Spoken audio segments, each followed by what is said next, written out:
funded by the Broadcasting Authority of Ireland with the television licence fee.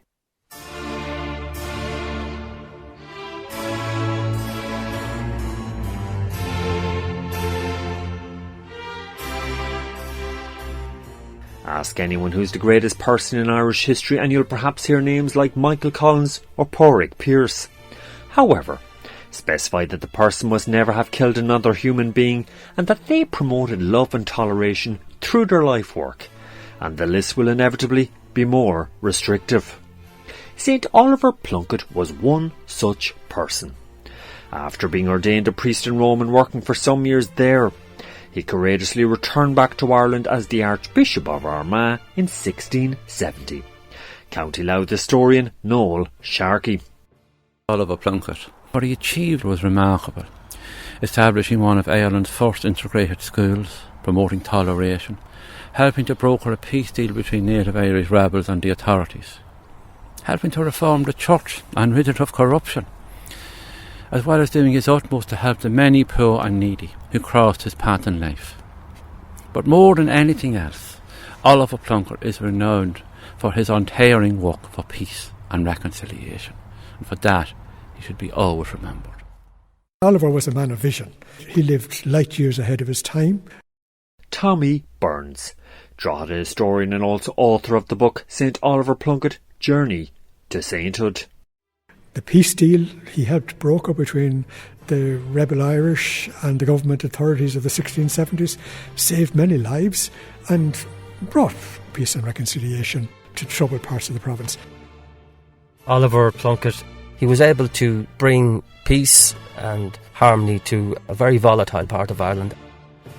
He was looking for reconciliation of people, peace, love. He was a brilliant man for peace.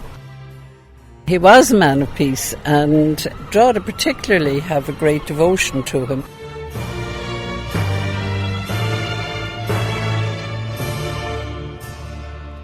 Since the 1920s, St. Peter's Church in Drogheda, County Louth, has housed a relic of St. Oliver Plunkett's head, which was saved after he was hung, drawn and quartered in London in 1681, on false trumped-up charges concocted by corrupt politicians, who preferred to sow the seeds of sectarianism and hate, rather than toleration and love.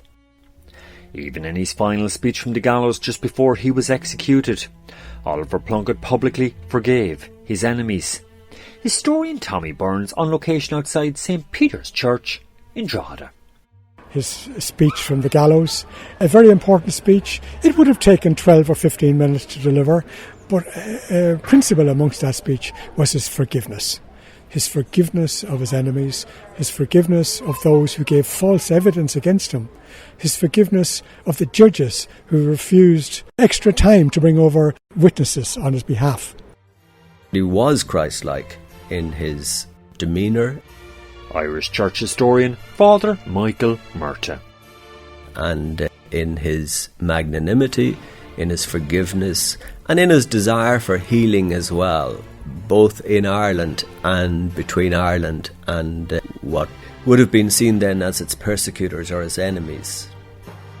If you wanted to follow a way of peace, follow a way of love, that's your man, St. Oliver Plunkett.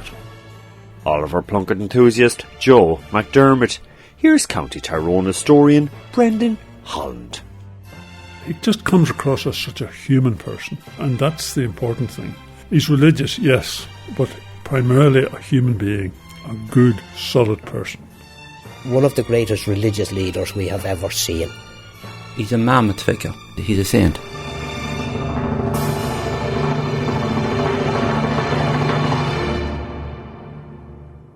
And before we further investigate Oliver Plunkett's championing of peace and reconciliation, first we need to investigate his roots. Tommy Burns. Well, he was born in 1625 near Oldcastle, County Meath. Relatively wealthy family, Anglo-Irish family of the Plunketts, very well connected. His father was Baron of Loughcrew, and they owned about 250 hectares of fine land. They had a tower house, their own church and corn mill, so they were relatively well off and well connected in the country. The Plunketts here in County Meath and in Loughcrew in particular were the shakers and movers. They were, for local people, they provided the employment, they had the wealth, they arbitrated matters of justice and fair play and so on. Local historian John Smith from Oldcastle, County Meath. So what kind of education did the young Oliver receive? Tommy Burns. He was educated by a first cousin of his mother, Father Patrick Plunkett. He was from the St Mary's Abbey, the Cistercian Abbey in Dublin, which is closed, of course.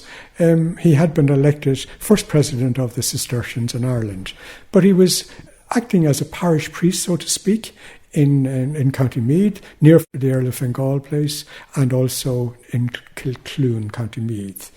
St Oliver went to him at the age of 6 years of age, and he was educated until at least 16 years of age by Father Patrick Plunkett. And no doubt inspired by his uncle cum tutor Father Patrick Plunkett, Oliver decided to become a priest. It was decided that he could be sent to Rome to study in the Irish College in Rome. And so he set sail from Waterford in February of 1647.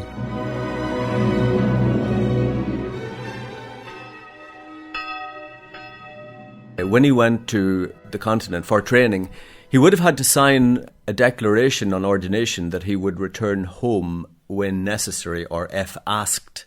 Father Michael Murtagh, Irish church historian and also parish priest in Dunleer, County Louth. Many of the clergy who were ordained, of course, did come home to very difficult circumstances. He didn't initially, not because he didn't want to, but because he had the opportunity of lecturing in Rome.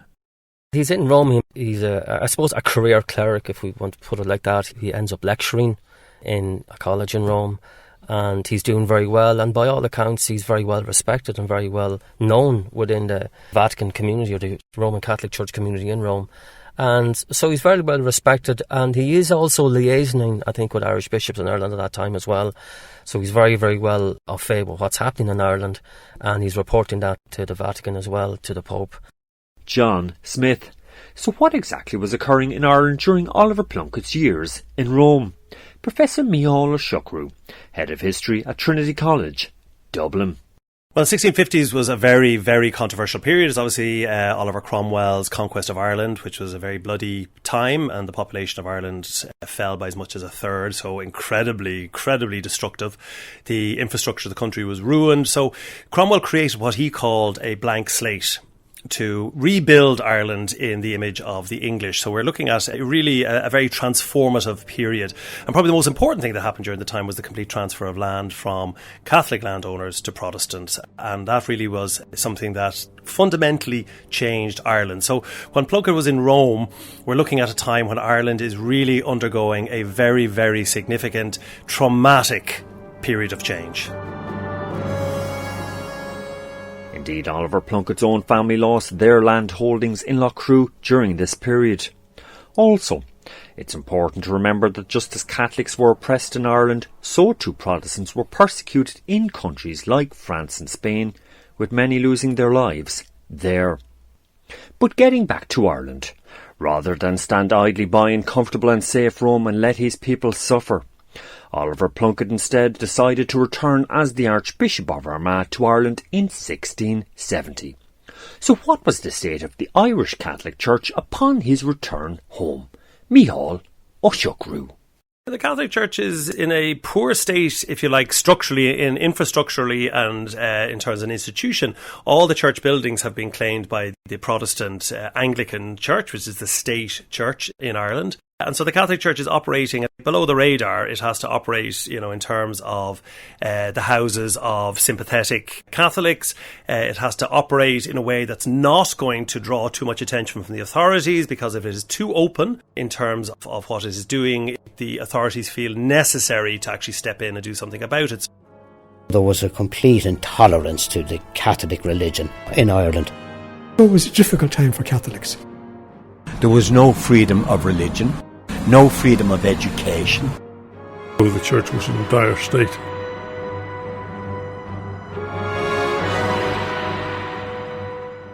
And faced with enormous challenges in the Irish Catholic Church of his day, Oliver Plunkett set to work as best he could. Within a few months of his return home, he undertook the highly risky project of opening a school to educate Catholics. Tommy Burns. Obviously, schools were forbidden. The Irish were largely uneducated. And it was a priority of his, I suppose, coming from a schooling background himself and from the Propaganda Fide College in Rome, where he was a lecturer. He saw this as a priority, that for the youth to be educated and for priests to be educated. Without education, you can go nowhere. Noel Sharkey. Here's historian Malachy Hand from Loughcrew, County Meath. The way out of any poverty is education, and he tried to set up that as best he could, and I suppose that's the huge reform in any century.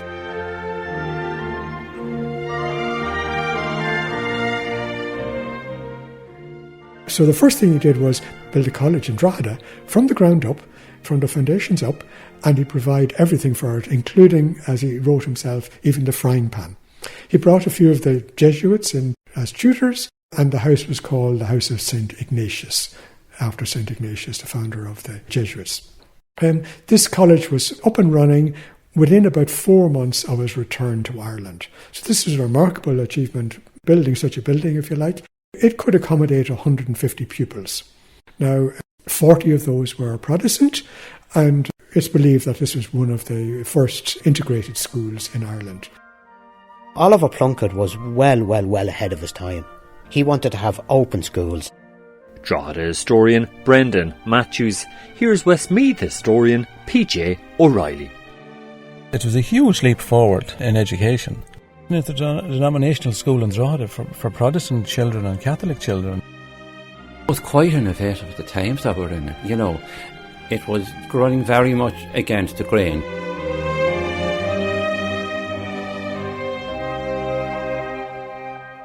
Having founded the college, then he also set up a college for priests, because priests, good men who had been ordained in Ireland over the previous 20, 30 years, but they had no chance of a proper education. So he brought them in 25, 30, 50 at a time, coming from all over the northern province in particular, and he brought them to a college in Drogheda, and there they were educated and taught in the ways of, I suppose, scripture and Latin, etc. And it helped to consolidate the church, because the church had gone through a difficult time over the previous generation or so. So what subjects would have been taught in Oliver Plunkett's innovative educational establishment in Drogheda? Tommy Burns. The 4 R's, the reading, writing, arithmetic, and not forgetting the religion. They lasted for 3.5 years only. And that was the same period of time that Oliver had relative freedom, and he used that freedom extensively. During the persecution in 1674, the school was closed down and the building was knocked. And Oliver had put a lot of his own resources into the building of that school, and it was one of the things which affected him greatly, and he wrote about it many, many times in his letters, that of all the things that happened to him, one of the biggest disasters was the tearing down of the schools in Drogheda. So why was Plunkett's educational establishment closed? Because, strictly speaking, sticking to the law, Catholics were refused to have a school. And they were even refused to have a Catholic school which would have Protestants attending it.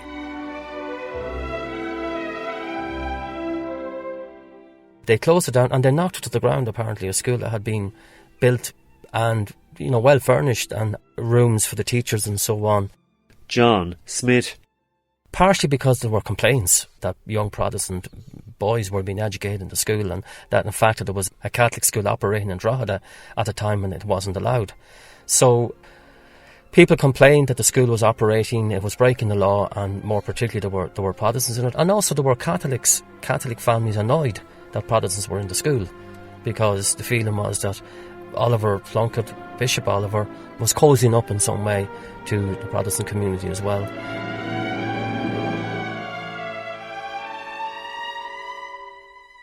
And as was touched on already, Oliver Plunkett was much aggrieved over the forced closure of his beloved school. Historian Brendan Holland from Dungannon, County Tyrone. He was certainly been severely pained by those developments.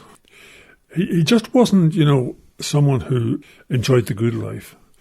He travelled all over the diocese. And by that I mean from Drogheda all the way to South Derry and all points in between. Confirming people, in some cases as old as 60 years of age, who'd never been confirmed before. Locally here near Dungannon, we had a tolerant, shall we say, landowner come important political figure in the Charlemont family, and he was very friendly with them, to the extent that Lord Charlemont allowed his property in Castle Caulfield to be used to confirm hundreds of children.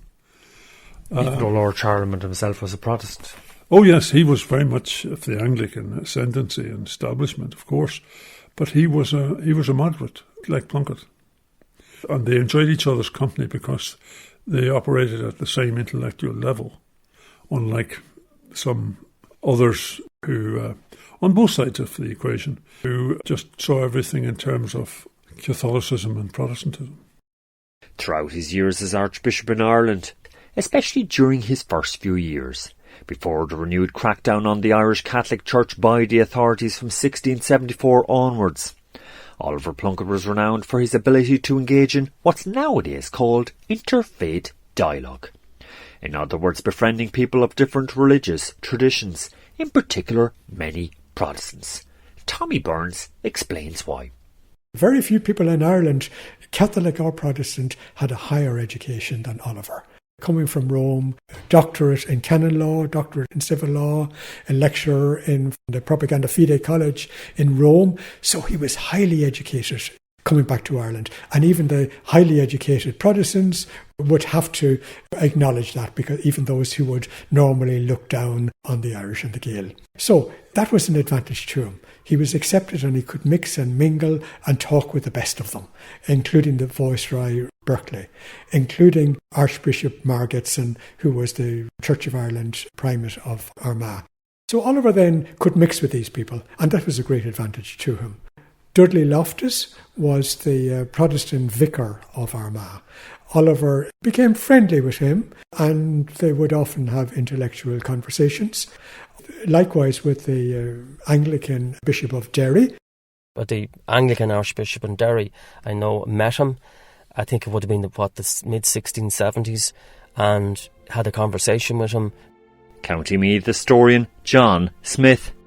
He agreed not to interfere with Oliver. He had a great deal of respect for him after that meeting. Now, whatever took place in that conversation, you would like to think it was very enlightening for two men of the opposite faith, opposite religions, to come to some sort of agreement. Oliver, he was a peacemaker, not a troublemaker by any means. He wished to reconcile all peoples. Tommy Burns. Here's Noel Sharkey. He's this remarkable type of man. He's not this sort of hellfire-breathing cleric who alienates those opposed to him. He's anything but. He works with and he works for everybody. St. Oliver Plunkett. He was a very good man, as he was very Christian, and he did include everyone, and he wasn't biased or anything.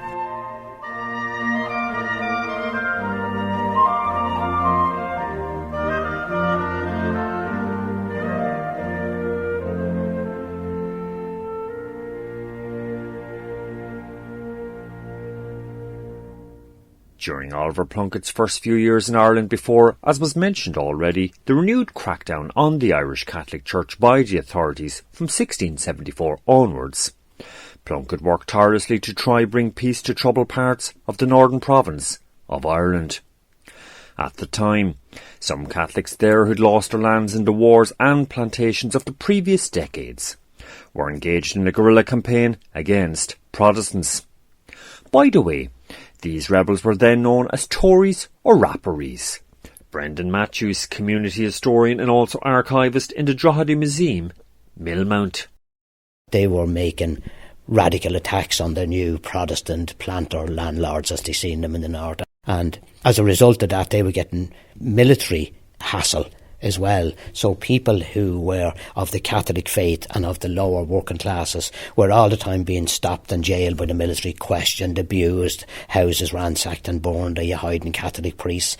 Are you making attacks on Protestant landlords? Oliver, he decided that something needed to be done. He went first to the Viceroy Berkeley in Dublin. Now, he went secretly, and he entered through the secret door at the back of Dublin Castle. Berkeley was more benign, and he wished to promote peace, and he was much more tolerant than the previous Viceroy, John Roberts. Tommy Burns. So Oliver went to see Berkeley, and he got a promise from him, an offer from him, that if the rebels would give up the fight, so to speak, that he would give them, he made two offers to them. One was that he would give them a safe passage to the continent as exiles. These were the principal leaders, and the others could dissipate into the general population, so to speak.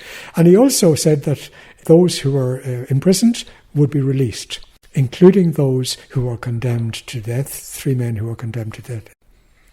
So St. Oliver then brought a priest and a servant with him to, I suppose, the borders of Tyrone and Armagh. It was a hilly country in which these people were, the Tory rebels, stroke Rapparees, were hiding. I think he wasn't afraid to go out and meet the Arnie people in the hills and the mountains. County Meath historian Malachy Hand. Because a lot of the times he was dressed as a very common person and would have met these rebels, which often were called Tories, that lived in the mountains and lived in remote areas where they couldn't be got at by the powers that be, and they would attack and run a kind of predating all this guerrilla warfare that they were able to do it, and they were an awful menace. So he tried to broker some peace between them and the authorities, just to get, I think, to stop the killing, I think, mainly, as much as anything else.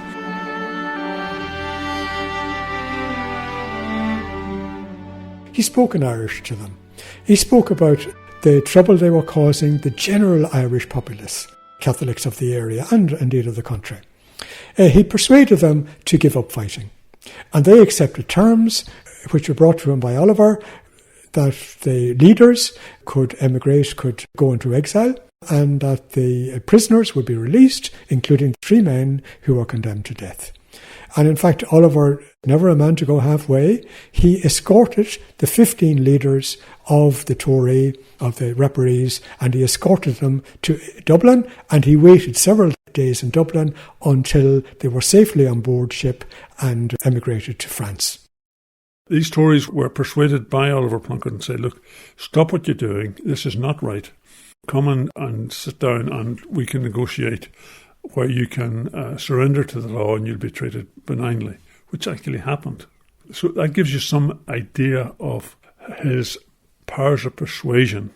He was able to persuade the Tories on one hand, who were vitriolically anti-English and anti-authority, and at the same time, these same authorities, he was able to talk to them and persuade them that this was the cheapest, most economical way out of this particular problem. Brendan, Holland. Here's John Smith. How did he manage to do it? I think by virtue of his own, personality, by virtue of the fact that he spoke Irish to them. He was one of their own. He understood maybe their grievances as well. I don't think he was condemned them in any way or judged them. And I think they appreciated that.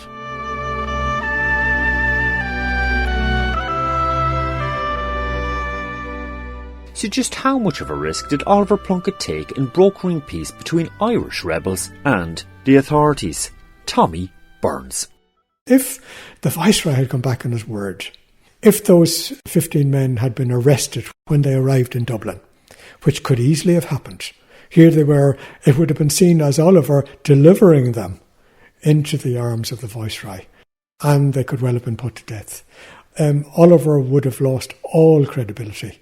And whatever else he had, his credibility was of all importance, because he would not have been able to achieve anything within the church. And I suppose at that stage, if it had gone wrong, and if the English and Viceroy Berkeley had broken his word and arrested these men, particularly the leaders, Oliver could have emigrated himself, because life wouldn't have been worth living and his apostolate would have almost ended at that stage. So this was of crucial importance to him. So he did really go out on a limb.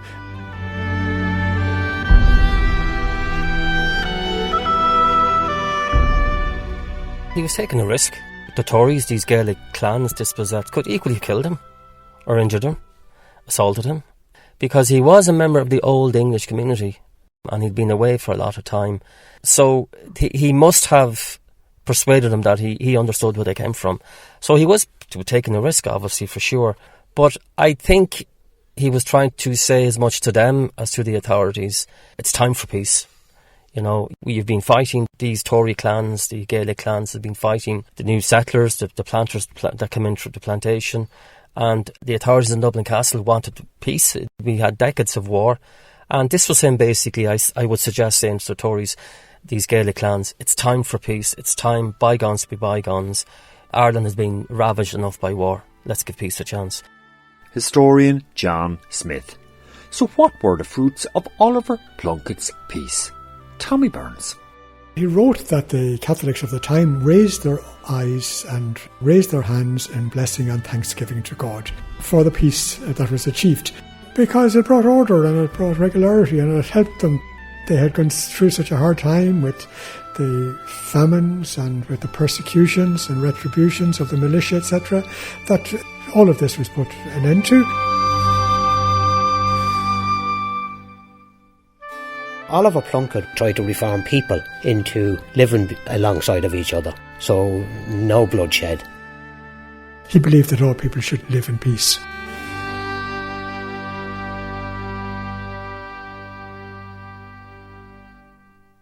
While some people may think that scandal in the church is a comparatively new phenomenon, Oliver Plunkett had to deal with more than his fair share of it in the 1670s.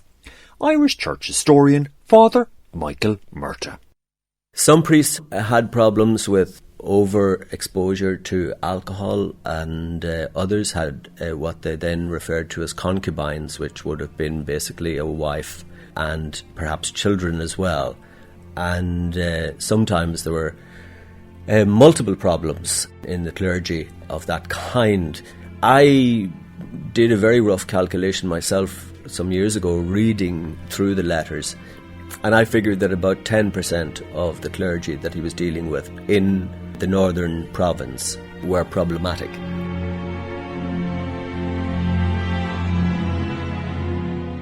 Some priests, there's no question and there's no doubt in saying it, that some priests were living off the backs of people by collecting money, and they weren't adhering to their faith as they should have been doing. And Plunkett seen it, because he had been a man who lived outside and of course had seen it from a different perspective and come in to try and clean it up, and that in itself will cause enemies. Brendan Matthews. And the first thing which Oliver Plunkett did to try discipline misbehaving clergy was convene a reforming synod. Tommy Burns.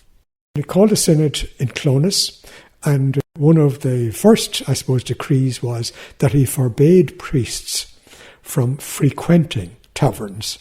They could, obviously, if they were travelling, they needed to call into a tavern, but he forbade them from frequenting taverns. And he also forbade them from drinking whiskey or spirits, or maybe poteen at the time as well. I'm sure that was more common. And he also forbade drinking at wakes and all-night wakes. And this was a problem amongst the Irish laity, so to speak. So he was very firm on that, and he did reprimand a few priests, but he would only reprimand a priest after giving them a few warnings. Some priests he censored and forbade them from offering Mass, etc., and sent them away from the parish. And some of these were the Franciscans, etc., and the provincial of the Franciscans concurred with Oliver's decisions on all of these cases.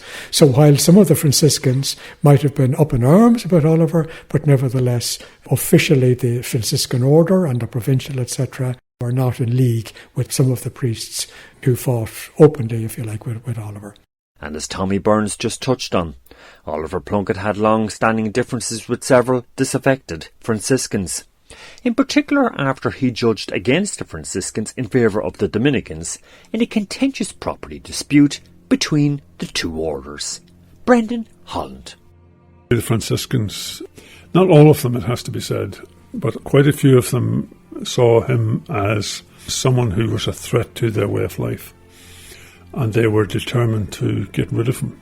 And if it meant cooperating with authorities, it didn't bother them. And that's eventually what happened. He had made an enemy of them by his decision to come down on the side of the Dominicans. And County Louth historian Noel Sharkey had this pertinent comment to make. The amount of disciplinary actions he feels compelled to administer. The disputes and the complicated bit of disputes over land that he's asked to settle, he can't but be unpopular. he can't be effective and be popular at the same time. So it does cost him dear in the end. That cost being that some of those disaffected Franciscans mentioned earlier, who hated Plunkett with a vengeance, would later give false evidence against him and help sign his death warrant. But we're jumping slightly ahead in our story, keeping for the moment with the chronological progression of Plunkett's life.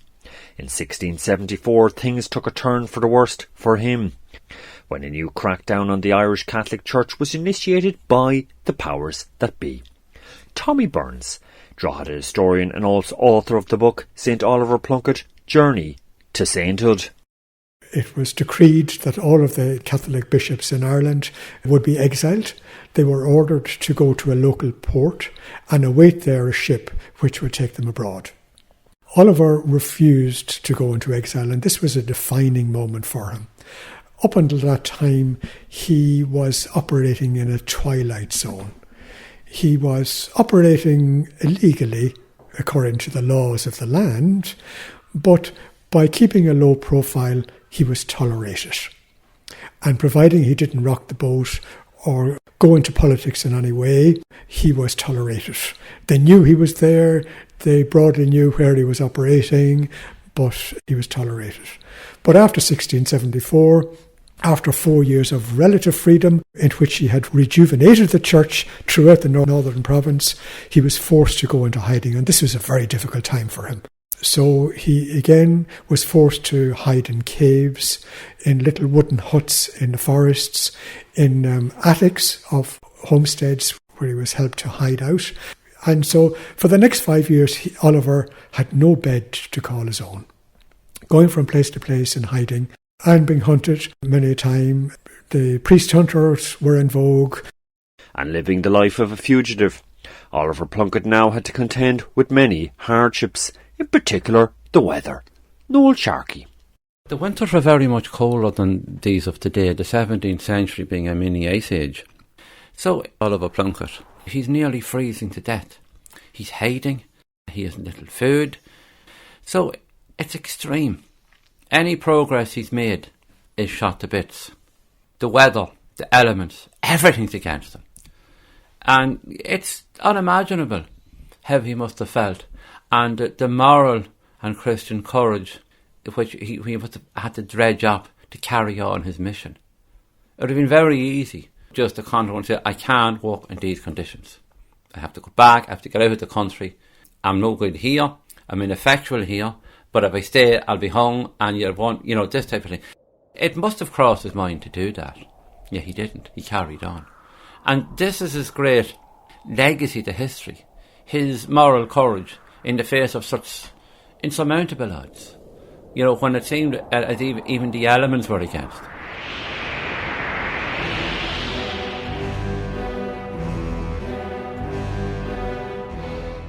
The annals of history record that even while living as a fugitive, Oliver Plunkett did his utmost to try help those many impoverished people who crossed his path in life. Tommy Burns. Particularly during the famine of 1674, about 4 years after he arrived home, and that was the famine which killed over 500 people in the diocese of Armagh. He was in hiding at this time, and yet he pawned some of his silver candlesticks and some other valuables, so as to be able to provide the poor with bread.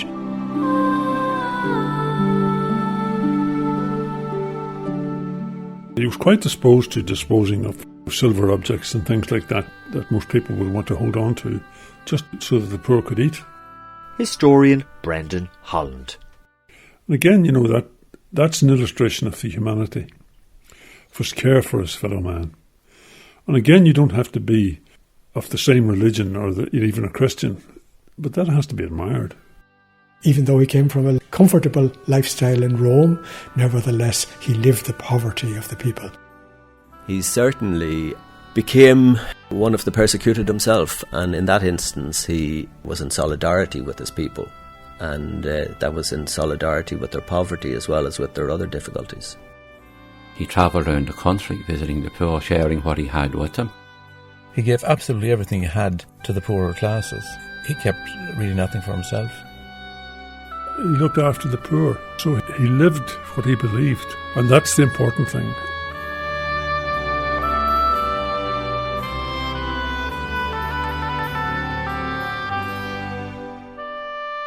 By the late 1670s, London and much of Britain was engulfed in mass anti-Catholic hysteria, when a fraudster named Titus Oates concocted the infamous Popish plot, which falsely alleged that many English and Irish Catholics were the enemy within, and were conspiring to have the Pope and French Catholic armies invade the kingdom. The net result was that Oliver Plunkett was falsely accused of orchestrating a Popish plot and arrested for treason in 1679. So just how did Plunkett's trial go? Michael Murtagh. First of all, he was on trial in Dundalk, and the trial didn't find him guilty, so there had to be a plan B, and it moved on then to the mainland, to London. And again, he didn't have time, or he wasn't given the opportunity to mount a proper defence. So the justice, as the English would have called it and seen it at the time, was incredibly deficient. It was a laughing stock of justice, really. Due to the fact that the authorities blocked Oliver Plunkett's witnesses from travelling to London to testify on his behalf. The witnesses that did come were state witnesses on behalf of the British government. Sadly, some of those state witnesses were priests whom Plunkett had censured when he was reforming the church. Tommy Burns. In order to convict them, they needed people who would perjure their evidence. And who better than some of the 3 or 4 priests, renegade priests, who had been expelled from the Franciscan order, who Oliver had suspended himself from the diocese, one in particular, Edwin Murphy, and also some lay people who were promised freedom from jail if they would give false evidence against Oliver. So there were about 8 people in total who were willing to perjure themselves on the day. Now, the trial itself, he was charged with plotting a conspiracy against the king to bring in an army of up to 70,000 men, French soldiers, into Carlingford. This was preposterous and no Irish person believed it at the time, but the Puritans under Lord Shaftesbury proceeded at pace and pushed home their point of advantage, if you like, in court. Lord Pemberton, the Lord Chief Justice, didn't help. But it was quite obvious to everyone, including Lord Pemberton, that Oliver was in trial not because of a conspiracy, but because he was primate and because of his faith. There was no truth whatever in the tale that Oliver Plunkett was trying to raise any kind of army to run along with the Pope to invade England. That was complete and utter fake news of the day, as big, as broad as ever you'll see it. Drogheda historian Brendan Matthews. Here's Noel Sharkey. He's going to go down. There's only one way this is going to end. The trial is about as thumped up as the one Jesus endured. The system couldn't tolerate him. He was never going to get off. He was going to be an example. Oliver was condemned to be hung, drawn and quartered, which was a terrible sentence, so to speak. You're basically hung and cut down before you're dead, and then you're drawn and quartered, etc. So it's a horrible sentence. Tommy Burns. Here's Brendan Matthews. He was hung, drawn and quartered at Tyburn in London in, I think it was July 1681, given an absolute horrific death for a man who was in his mid-50s. It's horrific when you think for such a young man of to be cut open while you're still alive, to be half strangled or choked on a rope, to be dragged to your death on a wooden cart through the streets of London, to have people think that you are the devil, that you're there on the ground. It's very hard to get your head around for us in the 21st century.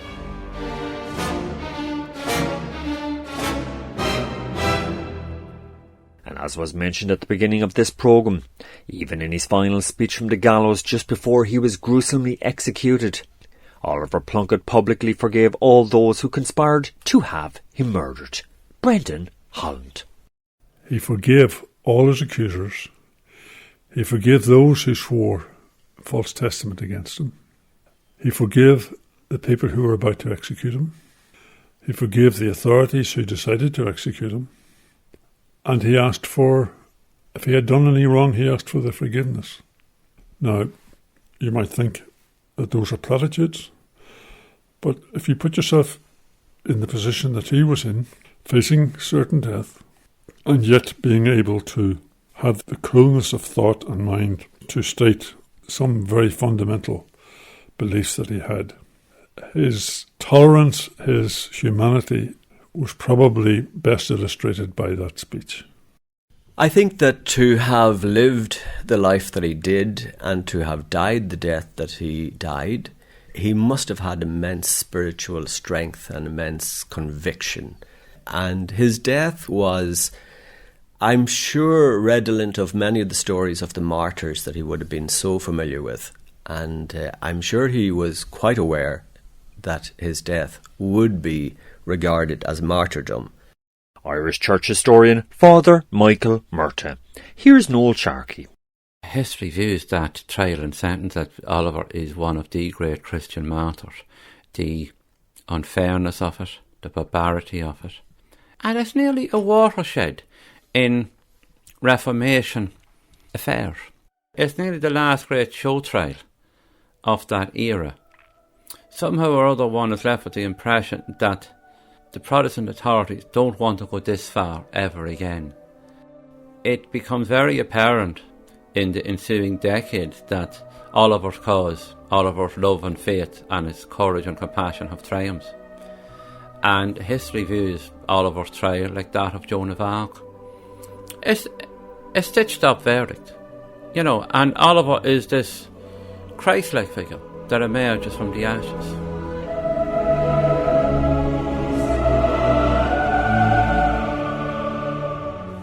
I certainly believe that St. Oliver, he's close to God. He was, after all, the very last of the martyrs of these islands. He was a man of great faith. He's a Joan of Arc and Maximilian Kolbe figure. He's one of the great Christian martyrs. He's a saint.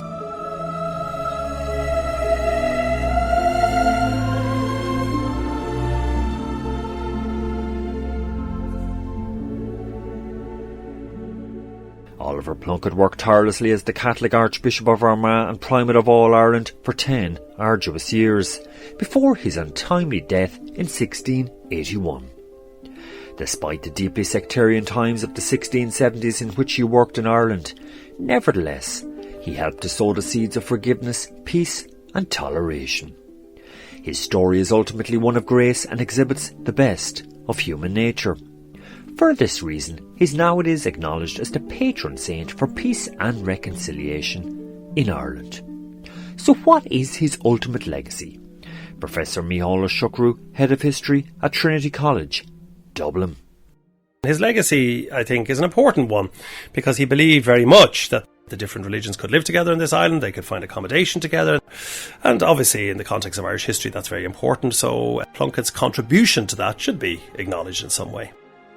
His ultimate legacy is the fact that he was such a peacemaker, and he's referred to nowadays perhaps as the patron of the peace we have now. Historian P.J. O'Reilly. Here's Brendan Matthews. The legacy he left behind for each to practice their own, which could easily be picked up today, not just in Ireland but around the world.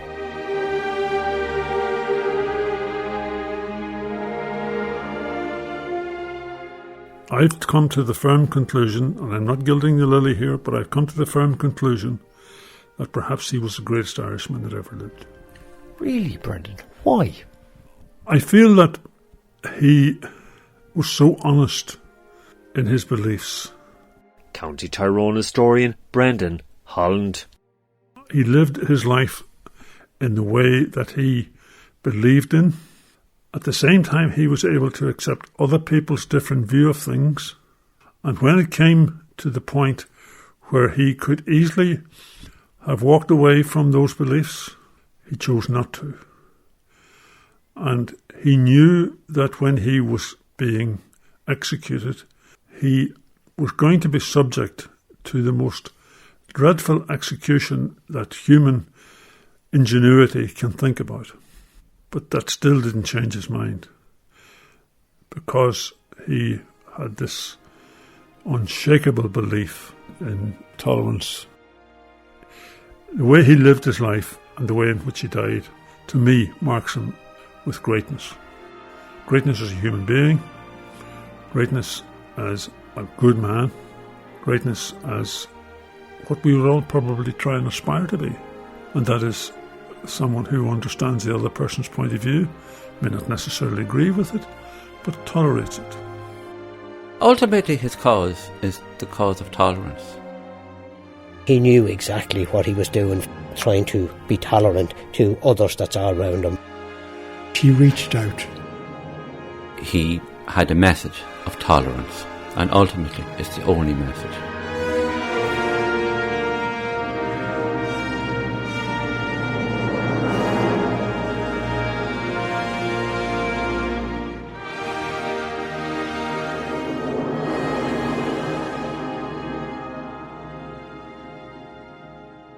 Funded by the Broadcasting Authority of Ireland with the television licence fee.